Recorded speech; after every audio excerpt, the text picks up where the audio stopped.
नमस्कार, मैं हूं सोनम सिंह और आप देख रहे हैं किसान भारती। आज हम बात करेंगे बिहार एक ऐसे जिले की जहां कृषि विभाग की पहल और किसानों की मेहनत ने उन्हें आत्मनिर्भर कर दिया। बिहार का सहरसा प्रदेश का पहला जिला है जहां तालाब में नीचे मछली और ऊपर सब्जी का उत्पादन शुरू किया गया।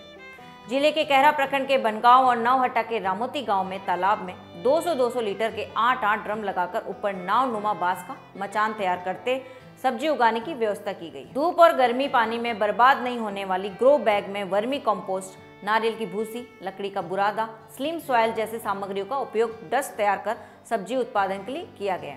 इसमें मिट्टी बिल्कुल नहीं डाली गई, न ही रासायनिक खाद का उपयोग किया गया।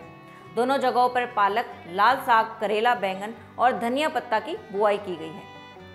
जिला कृषि परामर्शी डॉक्टर मनोज कुमार सिंह ने कहा कि बनगांव में 8 और रामोती में 11 फरवरी को ऑर्गेनिक सब्जियों की बुआई की गई।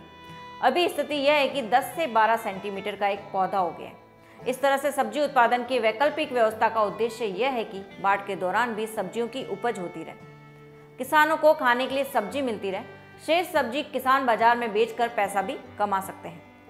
South Asian forum for environment के निदेशक अमृता चटर्जी और चिरंजीत चटर्जी ने कहा कि कृषि विभाग के द्वारा 25-25 की संख्या में चयनित किसानों के लिए पायलट प्रोजेक्ट के तहत तालाब में मुफ्त में सब्जी और मछली उत्पादन के लिए यह व्यवस्था की गई है। यह परियोजना किसानों को हाइड्रोपोनिक खेती और मत्स्य पालन में आपदा और जलवायु परिवर्तन के दौरान एक अनुकूली कदम के रूप में प्रशिक्षित करती है, खाद्य सुरक्षा, स्थायी आजीविका और वित्तीय सशक्तिकरण प्रदान करता है।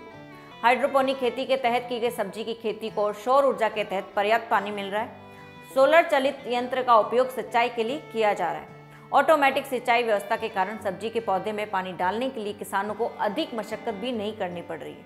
निदेशक ने कहा कि पानी के कम उपयोग के लिए सूक्ष्म सिंचाई का उपयोग किया जाता है। असम के मांझली आइलैंड के तालाब में सब्जी मछली उत्पादन की हाइड्रोपोनिक खेती व्यवस्था शुरू हुई थी। ब्रह्मपुत्र नदी से तबाही के कारण असम के मांझली आइलैंड में हाइड्रोपोनिक खेती शुरू की गई। उसके बाद बंगाल के दक्षिण 24 परगना के सुंदरवन में इस वैकल्पिक खेती को शुरू किया गया। फिर बांग्लादेश के सुंदरवन क्षेत्र में भी 2 जगहों पर सब्जी की खेती की गई। उसके बाद बिहार राज्य के सहरसा जिले में इसे शुरू किया गया। ड्रम लगाने और बांस का नाव जैसे मचान तैयार करने में south Asian forum for environment को 20,000 से अधिक राशि का खर्च पड़ता है। इसके अलावा सामग्रियों पर अलग खर्च पड़ता है। निदेशक ने कहा कि पायलट प्रोजेक्ट के तहत फिलहाल कृषि विभाग से चयनित किसानों के लिए यह मुफ्त की व्यवस्था है। किसानों ने पानी भरे तालाब के बीच शुरू हुई इस खेती को नाव पर खेती का नाम दे दिया है। भविष्य में किसानों की सहकारी समितियों के गठन की भी योजना है।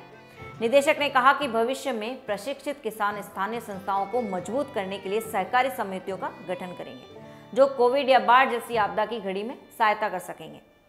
इस वीडियो में इतना ही। बाकी की खबरों के लिए देखते रहिए किसान भारती। धन्यवाद।